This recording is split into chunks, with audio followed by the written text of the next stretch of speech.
2,50,000 টাকায় R15, 2,50,000 টাকায় R15, 2,80,000 টাকায় R15, 2,90,000 টাকায় R15। এ ধরনের অনেক ভিডিও বন্ধুরা আপনারা দেখেন। আসলে ভিডিওটা দেখার পর আপনারা কি কখনো যাচাই করেন যে আসলে 2.5 লক্ষ টাকার R15 সেটা কেমন R15 হতে পারে? বা ঢাকার বাইরের থেকে অনেকে সেই গ্রাম থেকে ওই 2.5 লক্ষ টাকার কথা শুনেই চলে আসেন, বাইকটা সম্পর্কে বাড়তি কোনো খোঁজ খবর রাখেন না যে বাইকটা আসলে ইঞ্জিন কি আছে বা ইঞ্জিন কতটুকু ভালো আছে বা বাইকটা অ্যাক্সিডেন্ট হিস্টোরি আছে কিনা, কত বছর আগের বাইক, আর বাইকটা কিন্তু হয়তো ভালোভাবে ড্রাইভ করতে পারবেন কিনা। এই যে যে বিষয় খুঁটিনাটি এগুলো সঠিক তথ্য না পেয়েই আপনারা কিন্তু চলে আসেন ঢাকায়। ঢাকায় আসার পর কি হয়, 2,000-3,000 টাকা খরচ করে ওই বাইকটা দেখতে আসেন, আসার পর একদমই পছন্দ হয় না।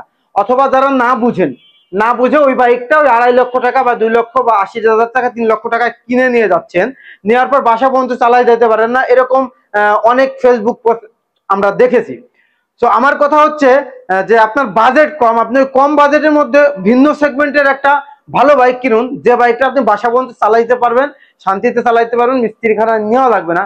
এই চিন্তাটা আপনারা পোষণ করুন। দেখেন 2.5 লক্ষ টাকা বা 2 লক্ষ টাকা কিন্তু অনেক টাকা, অনেকের কাছে অনেক বড় ব্যাপার। সো আপনারা এই এই টাকাটা জোগাড় করে যখন ঢাকা শহরে এসে একটা R15 পাওয়ার সাথে সাথেই কিনে ফেলছেন, তারপর ভোগান্তিতে পড়ছেন, তখন কিন্তু আপনার স্বপ্নটা দুঃস্বপ্নে পরিণত হয়। তো আমি আপনাদেরকে বলবো যে এই ভিডিও দেখেন, এত দূর থেকে 4-5 হাজার টাকা খরচ করে আসেন, আসার আগে ওই বাইকটা সম্পর্কে সম্পূর্ণ খোঁজ খবর নেন, একজন স্কিল পারসন যারা, তাদের সাথে আলোচনা করেন যে আসলে আমি 2.5 লক্ষ টাকা R15 দেখলাম, 3 লক্ষ টাকা, 2 লক্ষ টাকা, 2,60,000 টাকায় GSX-R দেখলাম, CBR দেখলাম। তো আসলে আসেন একটু কথা বলি বা একটু তাদের সাথে আলোচনা করি কি কন্ডিশন আছে, সঠিক তথ্যটা নিয়ে আসেন। আর যদি কেউ সঠিক তথ্য না দেয়, সঠিক তথ্য না দিতে চায়, তাহলে মনে করবেন যে ওখানে প্রবলেম থাকতে পারে, কেন আপনি এত টাকা দিয়ে এই বাইকটা কিনবেন।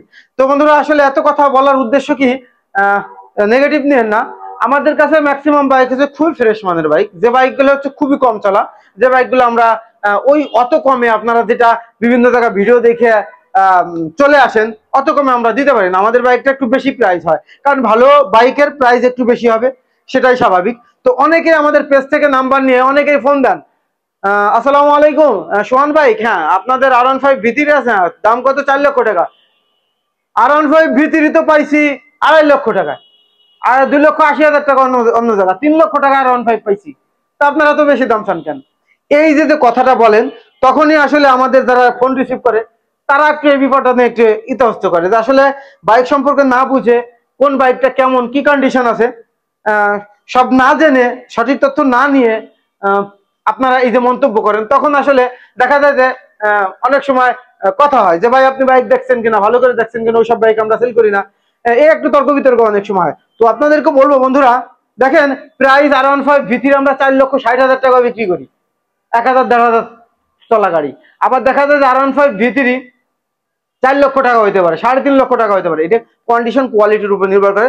তো যাই হোক, আমাদের কোয়ালিটি ফুল বাইক গুলা একটু দাম বেশি হতে পারে। সব মিলে কথা হচ্ছে, যদি বাজেট ভালো থাকে তাহলেই সোহান বাইকসে নক করবেন, সব থেকে বেস্ট বাইক পাবেন।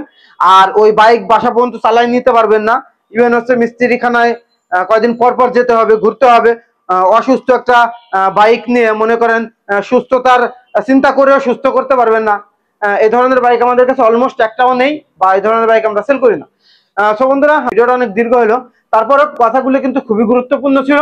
তো আপনার বাজেট যখন বলতে পারেন যে আমার বাজেট তো কম, তাহলে আমি 4 লাখ 4.5 লাখ টাকার বাইক তো নিতে পারছি না, আমি তো একটা R15 ইউজ করবো, আমার তো 2.5 লাখ টাকা R15 হলে ভালো, এর বেশি বাজেট। ভাই একটু ওয়েট করেন, আরো কিছুদিন পর টাকাটা জমান, অথবা ওই বাজেটে আপনি একটা সুজুকি SF কিনেন, ফ্রেশ দেখে একটা SF কিনেন, এই সেগমেন্টে যান। আপনি একটা বাইক নিলে কি প্যারায় পড়বেন, যদি একটা ইঞ্জিন খোলা থাকে, অ্যাক্সিডেন্ট পরে আপনি সেলও করতে পারবেন না, সেলও করতে গেলে প্যারায় পড়তে হবে, অনেক লস। দেখবেন 2,50,000 টাকা R15 নিয়ে গেছেন, সেল করতে গেছেন 2 লক্ষ টাকা দাম বলতেছে না, মানে প্যারার উপরে প্যারা। তো বন্ধুরা যাই হোক, সিদ্ধান্ত আপনার। আমার কাছে এটা মনে হলো আপনাদের সাথে শেয়ার করব, তাই অনেকদিন পর বিষয়টা শেয়ার করলাম। সিদ্ধান্ত আপনার, ভালো থাকবেন, সুস্থ থাকবেন, দেখা হবে নেক্সট লাইভে। আসসালামু আলাইকুম।